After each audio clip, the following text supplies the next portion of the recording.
Well, folks, welcome to one more edition of Politics and Random. Egberto, Willies, your host. Thank you so kind for being a part of the show. We are going to have a great show for you today. Folks, we got two important interviews that I did at Netroots. Very important interviews. One has to do with AI. One has to do with, well, I'll let you see that. It's Tim Wise. That's all I'm going to call his name out. Tim Wise is a very smart dude. But I think we're going to get started with Michael Rogers, who is the publisher and co-founder of Raw Story. I know you guys have heard of Raw Story. That you get emails from Raw Story every day, many emails from Raw Story every day with all the stories that they put out there. But anyhow, we got a lot to talk about. Before we get started, though, E2247 is in the house. Welcome, E2247. Eric Hayes from Kingwood, Atascocita is in the house. Paul Fleming from Powder Springs, Georgia is in the house. We also have in the house with us, let's see. I don't want to see anything from Hannity in this chat, my brother. Hannity is not a reliable source at all. So don't put anything from Hannity in here at all. Now, let's see what else we got here. Eric Hayes is in the house. May Wood from California. Long Beach, California. God, my mind is going.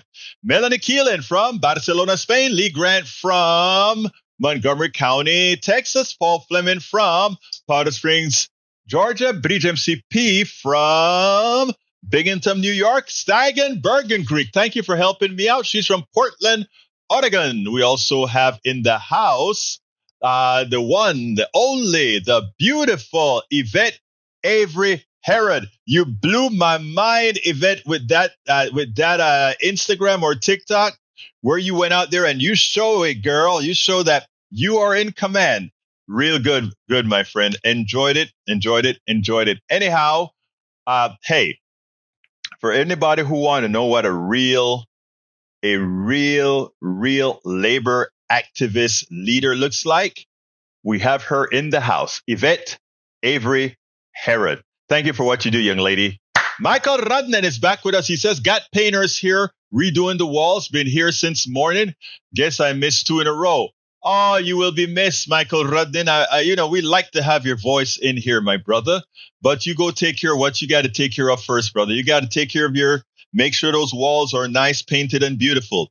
All right, let's see if we got started correctly with E2247, if he has all the information in the house.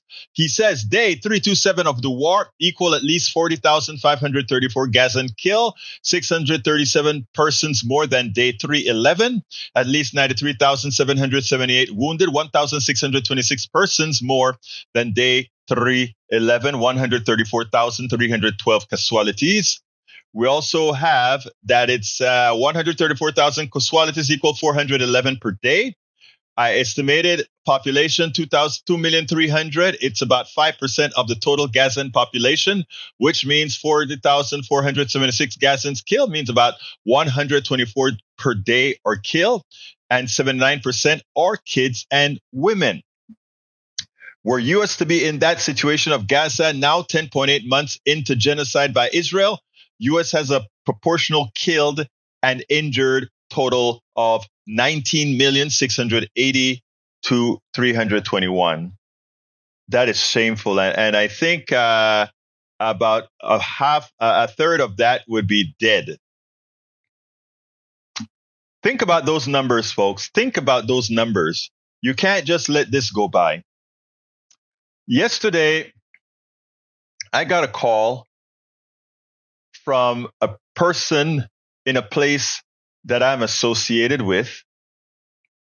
And this person said, I mean, it kind of hurt me to the core knowing this person, knowing that this person is crabbed, and yes, this person says some off the wall things and so forth. But to hear that this person said, I don't agree with you guys anyway. All those people are a whole bunch of, and I'm paraphrasing, all those people are cockroaches, and it won't be over until they're all dead.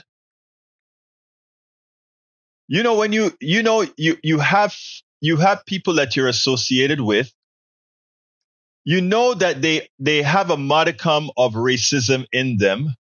You know they have a modicum of prejudice in them, but you don't expect that kind of vile. And Donald Trump made a lot of things palatable, that you can say a lot of things some people may just be thinking, but now you can say it. But he also unleashed a kind of inhumanity. He unleashed a kind of inhumanity that doesn't leave those that practice it with any remorse. He left a inhumanity that makes you forget you have family. He left an inhumanity that warps your mind, that no longer thinks morally of the things that you once thought were moral, that you forget you have kids and that they look up to us for a moral compass. This hits close to home. It hits close to home because for those who believe in humanity, believe in we are a village, believe in your fellow man, fellow woman, fellow person, when you hear that kind of vile, not once, not twice, but repeated, and even when given the opportunity to say, nah, that I just said that off the top of my head or whatever, don't take that opportunity to do it. What was unleashed in this country from the vile, disgusting, thuggish, felonious, misogynist, sexist, xenophobic disease that Trump represents is dangerous. And this cycle, we need to extricate it from our society. We need to get it by the head. We need to make sure MAGA dies a natural death of attrition, of shame. We need to make sure that the shame they feel, and I hope many of the kids, the smart kids of these people who maintain their allegiance to this felonious thug, I hope that the shame that they feel will cause them to atone. I hope it will cause them to atone. All right, let's see. Carl Cox from Riverdale, Georgia. I did remember that, Carl, but I just didn't scroll down to your name yet. Riverdale, Georgia, brother Carl. Paul Fleming says, Fox's Jesse Waters jokes about VP Harris getting raped while he openly supports a rapist. Business as usual for MAGA. It's shameful, Paul. These guys have allowed Donald Trump's evil to lobotomize them. And you know what? Their kids are going to remember. We are going to remember. When this goes off, when they start to think again, the one thing I hope, because what hurts look, if I disappoint my daughter, it hurts me to the core. Well, actually, I haven't disappointed her, so I've never felt that hurt. But I know that I do I love her so much that I know love set me straight. Right? When she asked, when she said, can you believe that people would vote for that guy who has daughters? Who has daughters? Think about it. Think about it.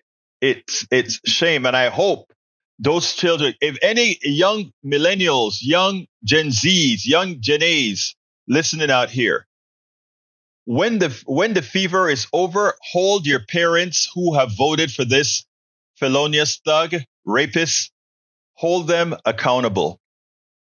Hold them accountable. And for those of us who are sensible enough to vote appropriately this election, let's make sure that we beat these thugs so badly that people start to run from it. Let's make sure. Let's make sure. Let's make sure. All right, Bridge MCP said Egberto Willies trying to show favor with military when he constantly puts them down. Didn't go well. Fresh controversy brews over Trump's Arlington National Cemetery visit. Members of the Trump campaign were involved in a confrontation with Army staff at Arlington National Cemetery on Monday, while the former president took part in a photo session in a section for troops who have died in recent conflicts. The incident, which reportedly involved pushing an employee and verbal abuse, came as former President Donald Trump visited the cemetery to mark the 3-year anniversary of U.S. fallout of Afghanistan, where 13 service members were killed in a bombing at Kabul airport.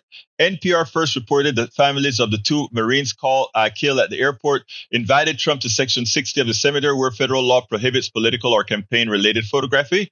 NPR citing a person with knowledge of the incident said Trump's team verbally abused and pushed a staffer when that person attempted to block the photographer who was with the campaign.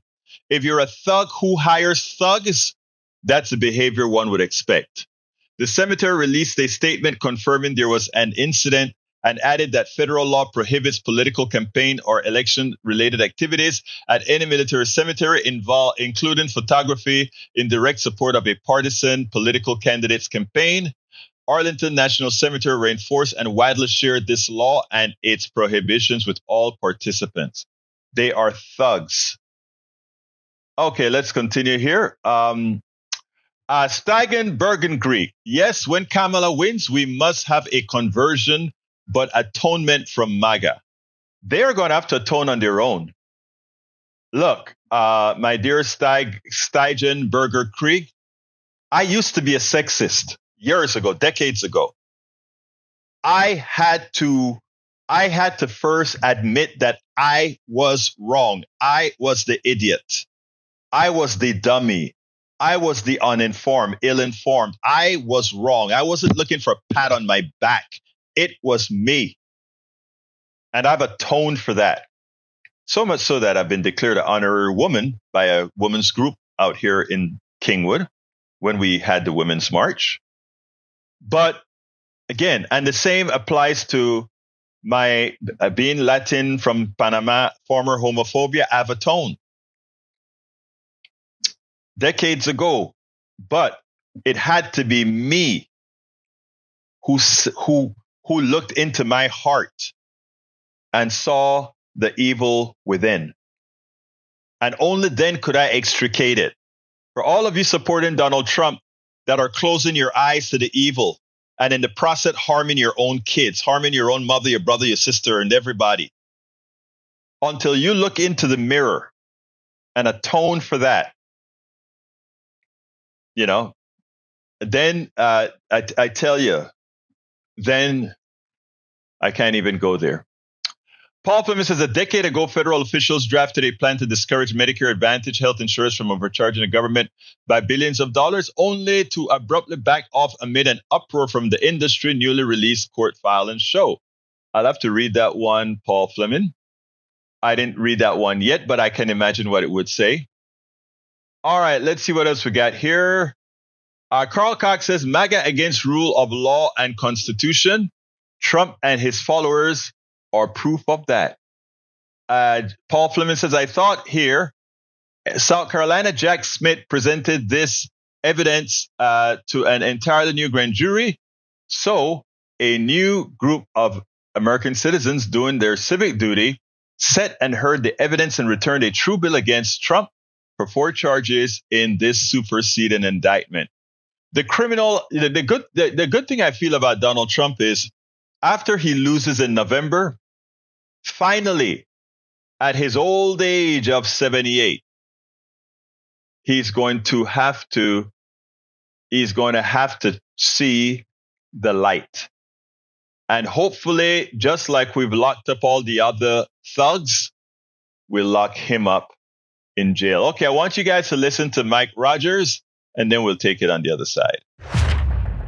Welcome to another edition of Politics Done Right. I'm Egberto, Willies, your host, and today, sort of like a yearly event, once again, I'm with the one and only Mike Rogers. Mike, how are you doing today? Good. Who is Mike Rogers? Mike Rogers is the owner, publisher, you name whatever you want to call it, of Raw Story. Yeah, that stuff that ends up in your mailbox every day, that stuff that gives you all this good information that many a times isn't covered by the traditional media. Mike, how are you doing today, my brother? Good. Plugging along here in Baltimore, having a good time. Yeah, and family well, reunion. Yeah, and it's like you see the same progressives out here Fighting hard. every year, fighting the battle and trying to win the battle. But a lot of times, Mike, while we're fighting the battle, we have a whole lot of strings that are holding us back. Some of it self-imposed, some of it not self-imposed. So here's the way I want to start this discussion. You are smack there, one of the top progressive media, if not the top progressive media out there. You're the top now, aren't you? We are the largest. You're the largest progressive media website in the country. Bar none. Bar none. And you did that the right way. You have people who write articles. You have people who go do some research. You bring on independent journalists that do some stuff. I mean, it is done where people interact with people and get things done. Right. That's the good thing. What's happening to the industry right now? Well, as we see everywhere from small news sites all the way up to the Daily Beast, artificial intelligence has come for the news. I mean, they're targeted to the news. They know what they're doing. So many hundreds of millions of articles are being written by algorithms, stealing content from sites like ours that are doing the hard work. And it's really bad out there because these are people who want to flood the web with articles, with misinformation about the presidential campaign. So we're struggling in that vein. That's like kind of the outside forces. And then we look at what we would want to think was friendly forces, right? But once again, like we've seen year after year, I've been in this business 20 years, the establishment, the DNC, the DCCC, the DSCC, the DLCC, all of this, nobody is interested in spending any money outside of media that isn't Facebook or Google. Why is that? Why? Because they come in and they get these bargain basement rates based on signing these contracts. It's all an insider game. Right. An example I give is, just on a small scale to think about it. In the LGBT community, about 20 years ago, there was this grant for $500,000 in advertising targeting LGBT people online to not smoke. Big campaign. Well, we have met with them about supporting 80 different news and blog sites and all this stuff and And then the next thing you know, the weekend comes and goes, and one outlet, the largest LGBT media company, does nothing other than magazines, got every dollar. And let me tell you why, okay? Because some guy in some office was told, you got to spend that budget by today. And they know, let me pick up the phone and I'll call my friend and boom, boom, boom, done. I'm off to the beach for the weekend. They don't care. That ad buyer couldn't care less. They're a functionary. Those people are the people who work at the DNC and take off on Columbus Day 2 weeks before a national election. Those are the people. They're not truly with us. They're not converted. They're not. If they were with us, they'd work 3 weeks before election. They wouldn't say, no. You give it and you take it afterward. But those warriors, they make too much not being real warriors and being the establishment. It's interesting because earlier I looked at you and I said, I think the problem is it's sort of not just a historic problem, but it's a problem of who we are economically. It's a problem of our economic system and who we consider the leaders, who we consider the ones given value, etc. Right.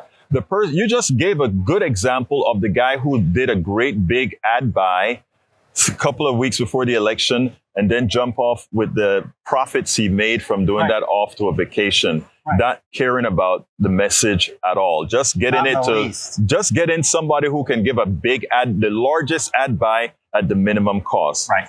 That's what it is. The profit. They don't realize, like, they're so short-sighted. They're like, oh, ads this. It's like the idiots in DC. No, we're getting rid of this bus stop because the bus will be faster. Well, what about the 6 businesses outside the bus stop? Exactly. What about them? Why are you, like, really? One bus stop? You got to make a thing? Like, that kind of thing. And it's the same. We're talking, they spend hundreds of millions of dollars. If they took $5 million and threw it across the liberal media sphere, what would you do with $100,000 between now and the election? It's interesting because I wanted, and that's the part of the discussion that I wanted to bring up with you. Here is what you've just made my case. And the issue is this: there are billions of dollars to get people aware of what needs to get done. And the funny thing about it is the people that get it done are the ones closest to community. So therefore, if you are close to community, why? Because you bring in independent journalists, not, let's say, the New York Times that only has a few editors and others. You bring in people from different types of communities that come into the fold. When they've spent their monies, they're going to go to the Facebook who's going to take it all, as opposed to spreading it throughout the community, where technically speaking, you get a much bigger bang for your buck. And not only that, but you can actually segment the message in the form that the people you're trying to reach understand it. Here's the bottom line, and I know a lot of people get upset when I say this. Folks should sit there and search on their computers, New York Times, why politicians probably don't need your money. And it's not about the politicians anymore. If it was about the politicians, Mitch McConnell, he had like $1 trillion against him. Right. If it was about the money, Amy McGrath would be in the Senate. It's not about the money. It's about moving people. It's about getting people to be committed. It's about getting the stories out there. It's about you building the community online that you build. Is it as easy a metric to say, 18,000 ads, 9,000, whatever it is? No, it's not. But there has to be a faith. You think that the right wing doesn't fund the Daily? They set up a foundation to fund their right-wing media. Yes. And they don't even make any bones about it. It's a nonprofit foundation called the Daily Caller Foundation. Yes. They make no bones about it.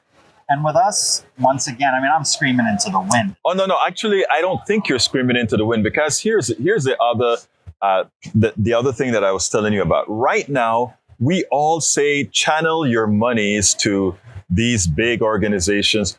What it is time for us to do is stop depending on the funders in that there's a bigger funding mechanism right there. And you know who showed it? Who started showing that? Bernie Sanders, and the way he funded, whether you like what he's doing now or not. If those of us in a select amount of us in this independent media space decide to say we don't need to suck on of these founders, but what we will do is really create communities that see us as an asset to them and start funding us. In what I'm doing in my little thing can never compare with the massive circulation that you have at Raw Story, but it is being built one seed at a time. Right. It's right. Different. And it does encompass even using those platforms we don't care about, but we leverage them. We leverage them to do what we want them to do, which is where I think when I look at Raw Story, I look at Raw Story as the template for taking over real media. Well, and this is not to be kind. I'm saying that because of the prowess that you already have, if we get away from the capitalist mentality, in my humble opinion, and start changing the paradigm, figuring out ways to change the paradigm, not saying, well, the DNC isn't doing this and the RNC, or while the RNC is, or whatever. Well, if the DNC isn't doing it, maybe we create our own Daily Caller. Maybe. Well, that's what we are. I mean, we are. No. Right?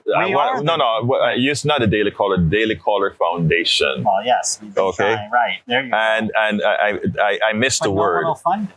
Well, that's the thing. They look at you and they go, "Oh well, Here's the deal. That's the problem. You know, I remember there was a time in this business, right? I get a supporter who gave me $500 a month, and I was excited because it meant I didn't have to work so hard for the $2.99 a month that it cost, or the $4.99 that my average user did. And then I said to myself, "Oh my God."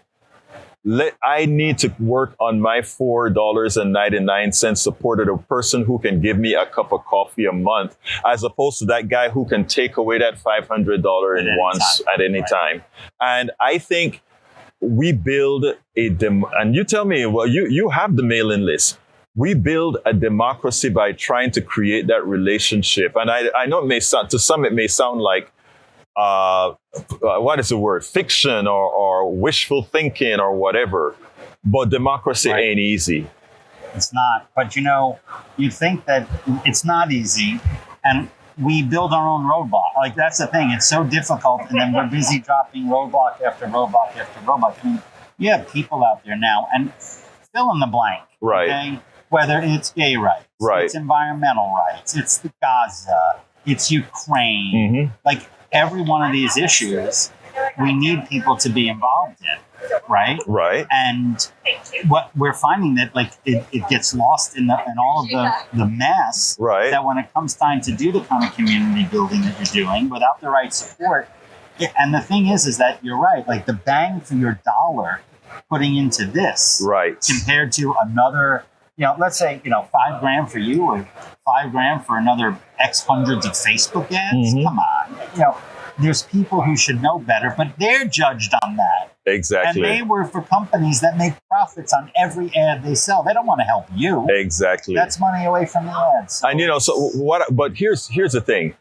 A lot of people, you have the option. We're almost done, but we have the option now with the platform that you have to educate and get people into knowing this sort of stuff. Because if we get to 2% of your platform, it is actually getting somewhere. So give me a closer, because I know you have some other meetings you got to attend.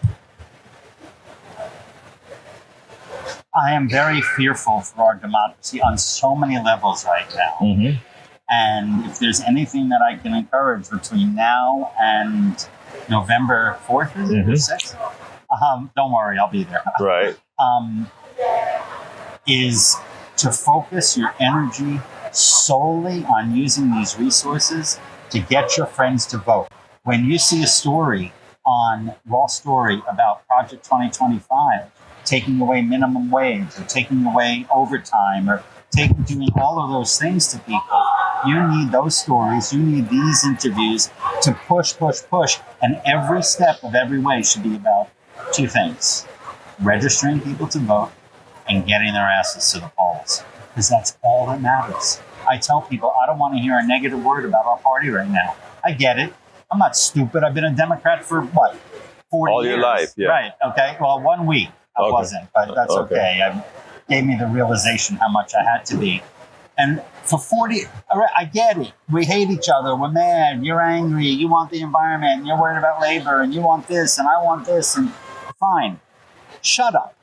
November 4th. Let's just get through. That's the advice I would give people. Mike Rogers, owner, publisher, Raw Story. Go on. Co-owner, publisher, Raw Story. Thank you so kindly, my brother. And look, let me tell you, we're going to win this fight. And it doesn't end here. Right. It continues. The world is a lot smaller than we think. Yes. And when I see what happened in France the other day, yes, and I see what happened in the UK, this gives me great hope that the world is saying, you know what? Enough. You had your shot. Enough. So, brother, thank you for being on Politics and Right. Mike Rogers, have a good one. I told you I'd be around. Great. Yeah. All right, folks. I hope you enjoyed that. That's Michael Rogers.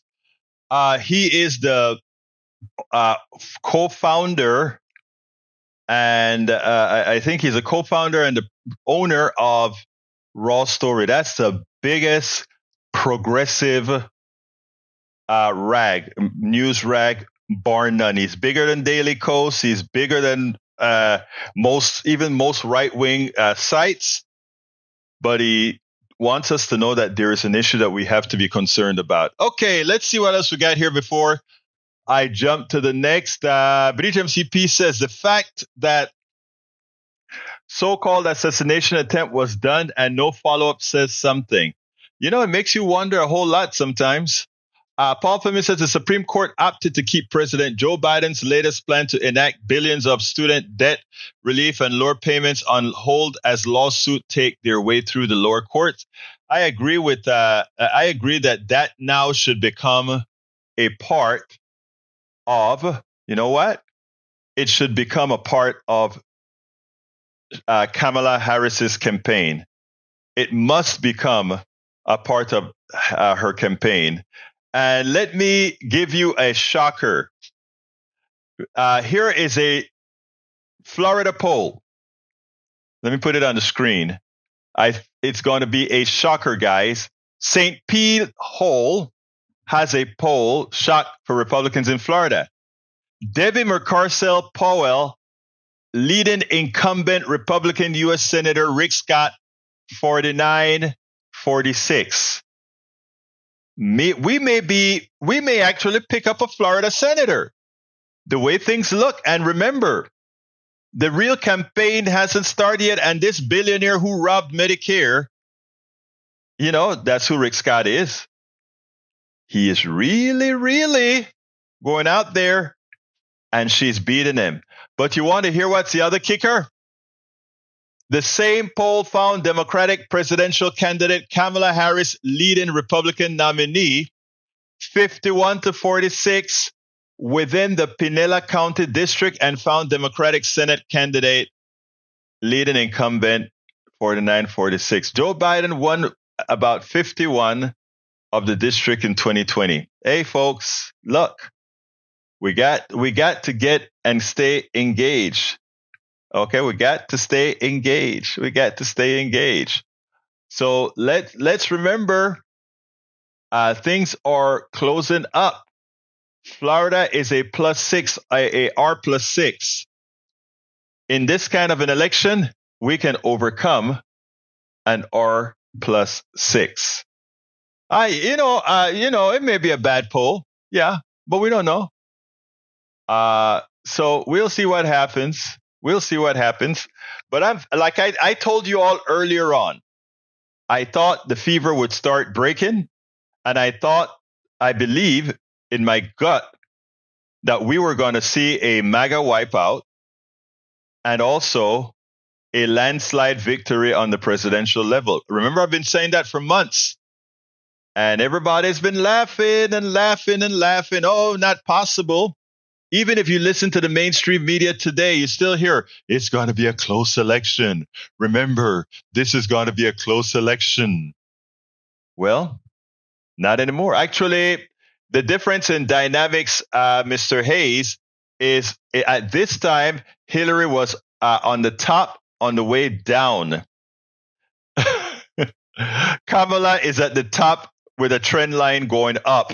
Remember, there's a difference. Trend line, the specific poll doesn't matter. What matters are the trend lines, because the polls can be off, but the trend lines is what's important. The trend lines. All right, Tim Wise, another friend of mine. He's a racial justice warrior, is what I call him all of the time. A racial justice warrior. I want you to listen to him. Has a lot to say. Politics Done Right. I'm Egberto, Willies, your host. Today we're honored to have the one and only Tim Wise. Thank you. Tim, how are you doing today, my friend? I'm doing all right. Good to see you again. Hey, look, let me tell you, I've interviewed Tim a few times. Tim is what I call a truth teller on race, a truth teller even on economics, even though he's not an economics guy, but he has economic implementation. Sure. How are you doing today, my friend? I'm doing pretty good. Feeling good about being here, getting to talk to folks, seeing the resistance in action, so that's nice. And I think it's great. But anyway, look, you are what many would consider a controversial dude. Yeah. Why is that? Well, I don't know. I mean, it depends on who you ask. I think whenever white men in particular spend 30 years of their life or 30 minutes of their life overtly challenging and speaking out against racism and white supremacy and structural and systemic racial injustice, it's not that it necessarily is controversial, but it is something people aren't used to, right? And so they can't quite figure out what to make of it. Why are you saying that? You know, what are you saying? And so for some white folks, they'll view it as almost a form of you know, heresy. Yeah, heresy or race treason or whatever. And for folks of color too, there's a certain suspiciousness, which I get, which is, why is this white guy talking about this stuff? What's in it for him? What's his angle? Because we have a history of white allyship and solidarity that hasn't been taught. Most white folks don't know that history, for instance. So we don't even understand that we as white people have a role to play in the undoing of systemic racism, because we haven't learned the stories of those people who were white, who were active in the movement, unless they were martyrs, right? So John Brown, sure. Goodman and Schwerner, sure. Viola Liuzzo, sure. But all those people were murdered for their actions. Right. There are also a lot of white folks who did the work, who didn't die, who continue to do the work. And so I think if you don't know that, if someone like myself or other white folks who do this work come along, people just don't know what to make of it. And so it becomes controversial because it's odd to them, I suppose. Right. Now, you've been doing this for quite a long time. Yeah. And you get some flack sometimes because, well, you know, who are you to speak on this issue? Right. To which I actually say, you need to be speaking on this issue. Why? Because you're a part of this issue. Right. Now, how do you express to these people that are so defensive in the things that you have to say? Because I don't think, you know, how do you handle the comments like, well, you don't need to talk about that because I didn't do this to them. Right. It were the guys of the past that do it. And how do you address that? Well, you know, first of all, we all learn Newton's first law of motion in elementary school or middle school, inertia, right? What happens, an object in motion tends to remain in motion. Right. And that's not just true of the physical universe. It's true of the socioeconomic and the political. Right. So what happens in one generation affects the next and the next. I'm very aware that none of the people in my audiences, nor I myself, are the ones who created the system of white supremacy. I know how old we are. The system's been around for hundreds of years. But I realize that we've inherited the legacy of that. Just like if you become the CEO of a corporation, you don't get to go in and say, wow, look at all these assets that the last CEO accumulated, and then the CFO brings you the ledger and says, well, but here are the outstanding debts. You don't get to go, oh, but I didn't take out those loans. Those weren't my debts. You have to take care of the debts if you're going to take advantage of the assets. And in this country, I think a lot of folks, particularly in the white community, have decided we're going to use all the assets that have been accumulated over centuries, including centuries of overt racial oppression. Not just today, but the times that virtually everyone acknowledges that, yes. And we're going to use those assets.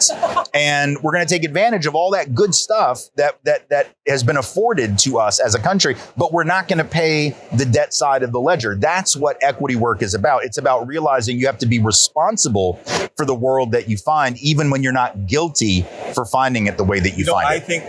I think that is best. It's best expressed the way you said it, because a lot of people don't get it. A lot of white people right now are in fact living off of the assets of their forefathers, whether they're guilty for it or not. Right. And as such, you know, well, let me change it this way. So what are your thoughts then on reparations? I think reparations are a moral imperative, and we have an obligation to discuss what that's going to look like and how that's going to work. And I don't think anyone has a clear path forward for doing that, either politically or practically.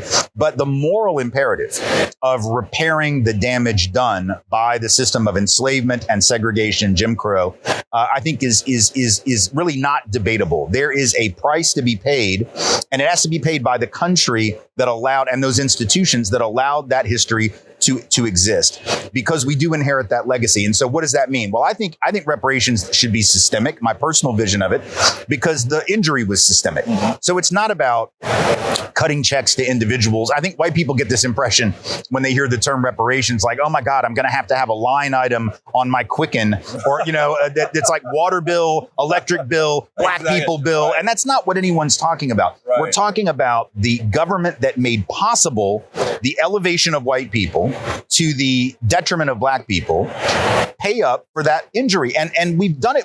What's interesting is we've done that kind of big project for white folks before. I mean, in a sense, the New Deal programs that were largely off limits to black folks, at least for the first 20 years, the FHA programs that allowed 35 million white folks to get loans, mostly in suburbs where black and brown folks couldn't live. All that was big government. It was government saying we have an obligation to provide opportunity to people who haven't had it. Now, in that case, it was white working class people. Right. And that was a good idea. But if we can do that for white working class people, why can't we say, hey, you know what? There were some folks who were left out of those things, and we have an obligation to make that right. That's just basic moral justice. Now, we can all debate and disagree about how it gets done in practice and what it looks like, but we ought to at least be able to come together on the moral principle that you don't get to avoid reparation just because we've been running out the clock for hundreds of years. Right? It is amazing because I think when folks look at it that way, it is possible for them to say, I can understand it. The problem is that there aren't many people that these people respect. Yeah. Many out there that these people, because what I talk about all of the time is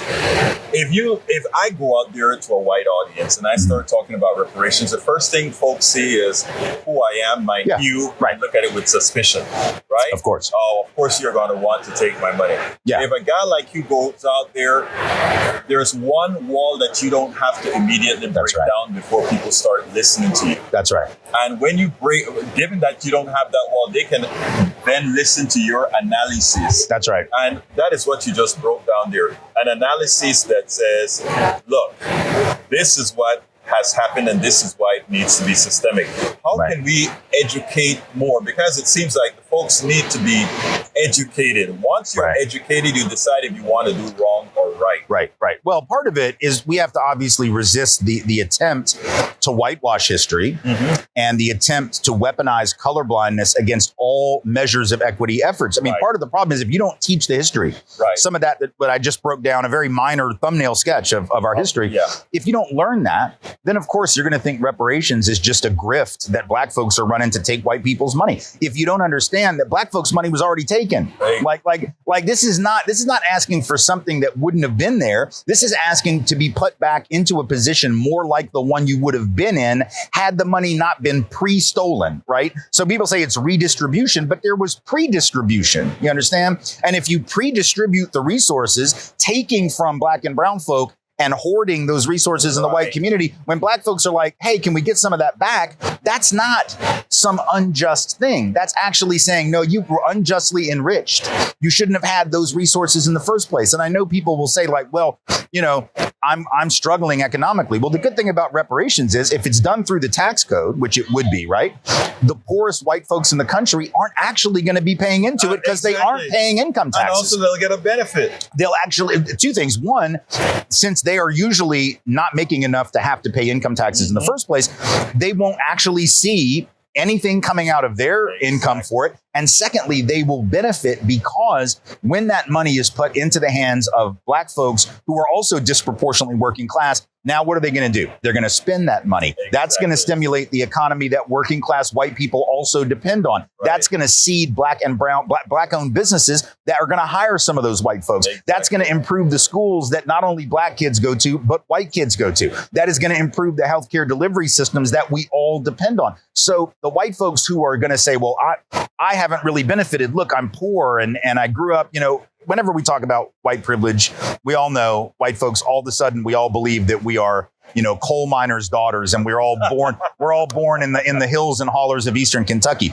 Well, some of us were born in those spaces, but if we have been left poor by the class system, we ought to be joining with black folks to try to get reparations because those reparations are going to uplift the working class as a whole. They're not going to come out of our taxes. They're going to come disproportionately out of the taxes of more affluent people, the ones who have benefited the most, because that's who pays, as they never fail to remind us, a disproportionate amount of the overall income taxes. So fine. It's not going to be poor white folks. It's not going to be working class white folks. It's going to be the folks who are doing just fine and who have benefited the most from the structure the way it exists right now. Tell us about Bacon Rebellion in your words.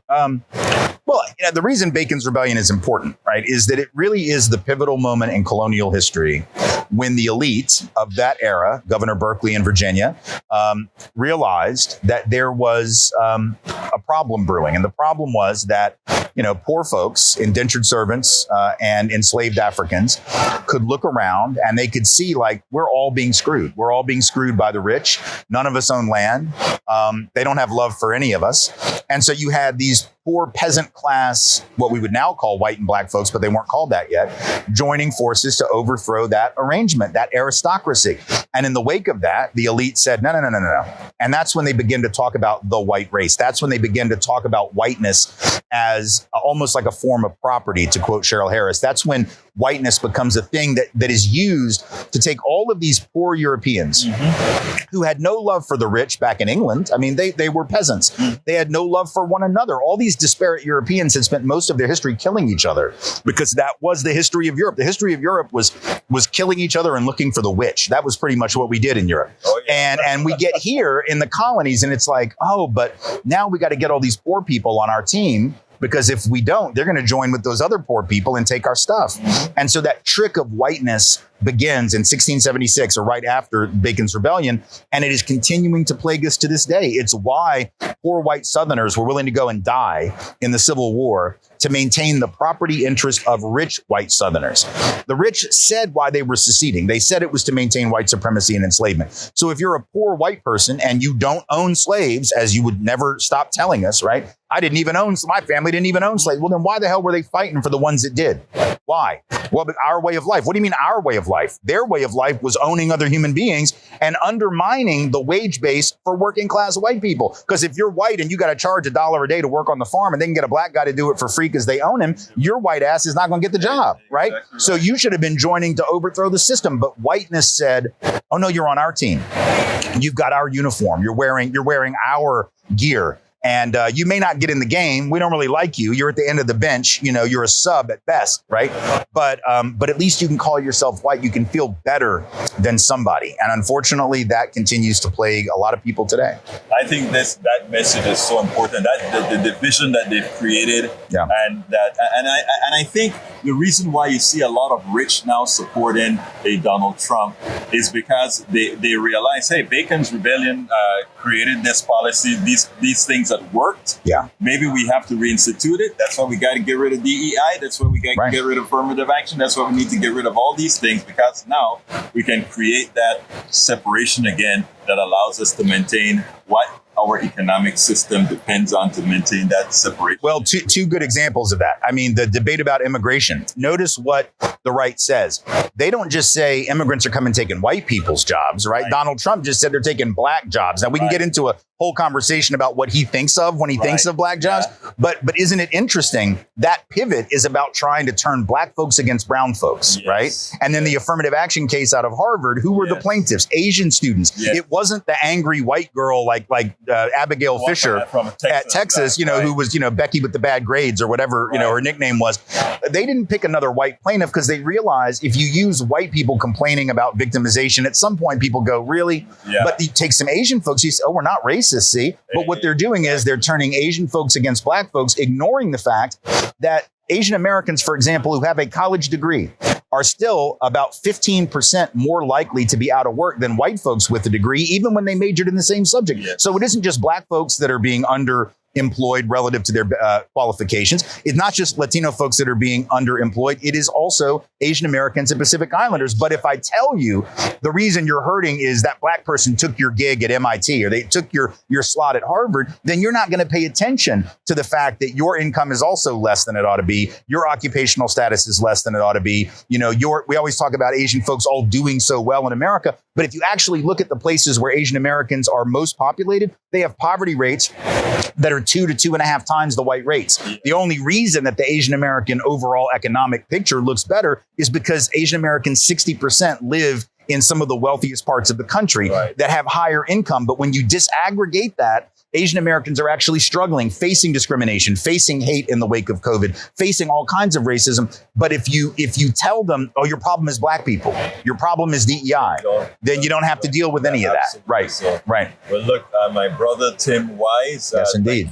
Thank you so kindly. Because, let me tell you, we need your work. And we need guys like you doing this work. So I hope in the process you're multiplying. Well, I hope so. You know, I hope so. It's the only salvation Yeah. for the damn country. Yeah. Right? Yeah. Well, I So thank appreciate you for that. the work you do, brother. Hey, you too, my man. Peace. Thank you. Thank you very much.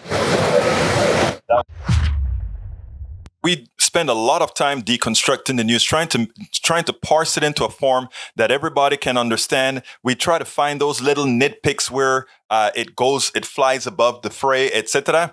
If you really like these videos that we do, I want to ask a big favor. Please go ahead. Number 1, subscribe to our channel. And number 2, please join if you can. Thank you so kindly for watching. Keep watching. Please remember to share. We must populate the entire internet with our progressive message, a message that we know is what most Americans say that they want. So help us, please join. Politics Done Right, I'm Egberto.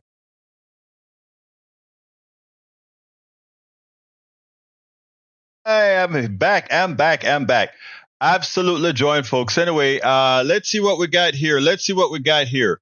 I hope you guys enjoyed that. I have a whole lot more interviews of consequence with you. Let's see what you guys were saying. Para ver. Paul Fleming says, Bridge says, what is great about good deep thinkers is when they get info, they can change their minds. One party cannot do that. Exactly. Lee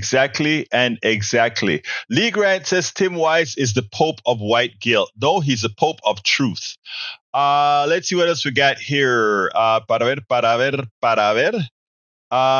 Lee Grant also said no good pathway for reparations. Actually, there is, and I think Tim Wise explained it quite well. Breeze says white slaves owners got paid, so it's amazing, isn't it? They got reparations for losing their property. What was their properties? Folks that look like me. Wow. How comes you don't feel any kind of a disgust towards that? Peggy Lopez says, I have told people about the white Pennsylvanian farmer who left his farm, wife and children to go to war to free the slaves. Surprise reaction shows me how little we have learned in our history. True. Let's see what else we got here. Paul Fleming says, Joy Reid compares the drastically different ads released on the same day from vice presidential candidate Harris and former President Trump. It is given Home Shopping Network vibes in a bad way. Reid says in response to Trump's ad, Trump is selling cards to his sycophants. His sycophants are going to continue to enrich Donald Trump buying his card. Guess what he's going to put in the card, guys? A little piece of his suit that he wore when he had the debate with. It's hard to believe. A United States president is cutting up the suit where he debated Biden, putting it in a card and selling it for one card, $99. I think a pack, $1,500. And guess what? You will have sycophants buying that crap. That's a cult. And that's a danger, folks. That's a cult and a danger. All right, let's continue here. Para ver. Egberto, Willies, well said. Perfect. Compared to today with migrants informing. Yep, whites won't do it. Just complain. That is true. Very true. All right, what else have we got here? Paul Fleming says, if Trump sells his shares of DJIT stock next month, it will be a good sign that he doesn't think it's going to win. Look, that is very true. But I think he has to sell it now because he's not going to win, but people haven't cauterized in their minds yet that he won't win. All right, so we've got to. I won't be surprised if he starts unloading probably 100,000 shares at a time, starting now, because every 100,000 shares give him what, $500 million or something like that, or what is it, $500 million? I don't remember how much it is, or maybe it's I don't remember. I got to figure out what the stock price is. It's found support at 20, but I doubt it holds. Oh, it's at 20 now, so 20 at 100,000, that would be $2 million. Okay, not a lot for what he needs. All right, let's see. Egberto Willies at Arlington Cemetery. He wanted $50 a photo with him. Are you serious? Please tell me that's a joke. Breach, please tell me that is a joke. Please. Please tell me that is a joke. I want to hear that that's a joke. I want to hear that's a joke. I couldn't believe that he would do that. Oh, it's 4:00. Hey, folks, please remember to support the program. How can you support the program? Oh boy. I tell you what, folks, please support the program. And how can you support the program? I'm going to have one ask today. Please support the program by becoming a subscriber. By becoming a subscriber to our newsletter at politicsandright.com/newsletter. Again, that is politicsandright.com/newsletter. And become a paid subscriber. And with that, you get access to all our books. You can read all our books online. And you know what our books are. So anyhow, I got to get out of here. My name is Egberto Willies. I love you all. Thank you all for being here. My name is Egberto Willies. This is Politics and Right. And you guys know how I end this baby. I am what? Out. We spend a lot of time deconstructing the news, trying to parse it into a form that everybody can understand. We try to find those little nitpicks where it flies above the fray, etc. If you really like these videos that we do, I want to ask a big favor. Please go ahead, number 1, subscribe to our channel, and number 2, please join if you can. Thank you so kindly for watching. Keep watching. Please remember to share. We must populate the entire internet with our progressive message, a message that we know is what most Americans say that they want. So help us, please join.